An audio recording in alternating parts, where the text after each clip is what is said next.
growing up, nobody ever taught me who I was, where I came from, how important I was to this world, or even if I had a purpose, why live. I've tried to find identity in different things, looking at friends that would live a life that seemed to correlate with something I wanted to be. It usually meant some sort of violence or action, and that's who I looked at and wanted to be. I always felt that I didn't fit in the group that I selected to be as friends. I grew up most of my time or most of my life in the hood, right, in Norwalk, California. We finally had enough money to move out Buena Park in California, and for the first time, I was surrounded by white people.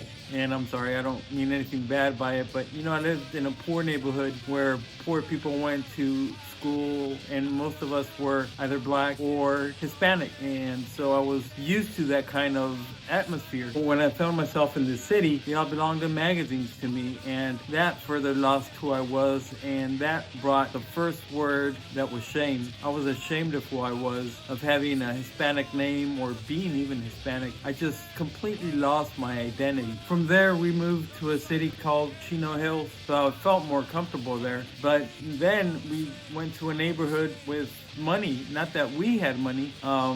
We just went to live in a neighborhood, and I had to go to a school that was surrounded by people who had money. So that was even worse because I was used to people who were like basically my type of people, poor, that we had to stick to homes. We really didn't go out. We, just poor. So that brought another load of shame and a loss of identity in my life. Christian now, a follower of Jesus Christ, I have a purpose and I have an identity. I have a vision and I have such a stable life now. I believe in who I am because the Bible tells me who I am and who God made me to be. I rely on what God thinks I am and who He made. Even though sometimes I do struggle still with my identity or my self-worth, I believe with my heart what God says in the Bible about me, and that's who I rather be and stick with. It's incredible when you become a Christian and you surround yourself with like-minded people. God is so amazing, and He shows Himself through the people and through the love of different races that follow Christ. I have friends from all over or all ethnic groups of life, and we have